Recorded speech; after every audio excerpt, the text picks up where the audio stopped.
Hi guys, this is Brad Lincoln from Pathway to Oz.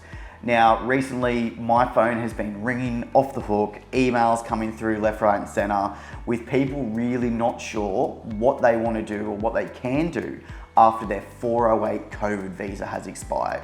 Now, there were so many people who were lucky enough to get this visa during the COVID period, and even since the COVID lockdowns and borders are open, people have successfully still obtained this visa. But it's now coming to a point where a lot of those visas are getting due to expire, and people are really not sure on what their next steps are. So today, we're gonna just run through what I think are probably two of the most common options for someone who's looking to come off a 408 visa and transition into something else and still stay in Australia. Okay, so the first thing I think you need to ask yourself is, are you looking to stay in Australia long term, or are you just wanting to stay for another year or so just to have a bit more fun, so to speak?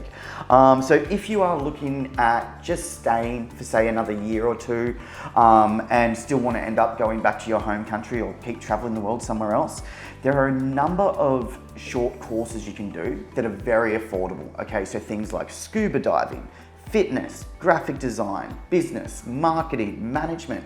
There's heaps of these different programs available all over Australia that I find are really quite low intensity.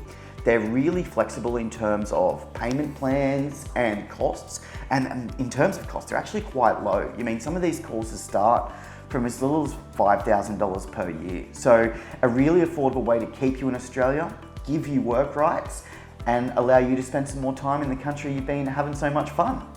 Okay, and then the next one is if someone who is been in Australia, you've been here on a working holiday visa, you've done the COVID visa, you've come to the realization that Australia is the place you want to be.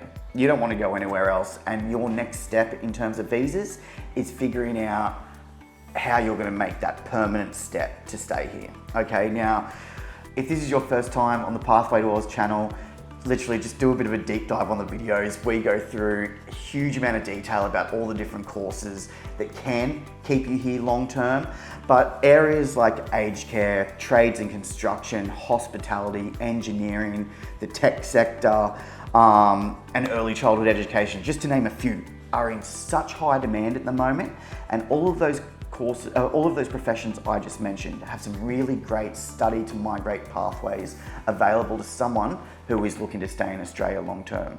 So guys, if your 408 is coming close to the end and you are wanting to stay here permanently, please never hesitate to contact the team at Pathway to Oz to find out your best options.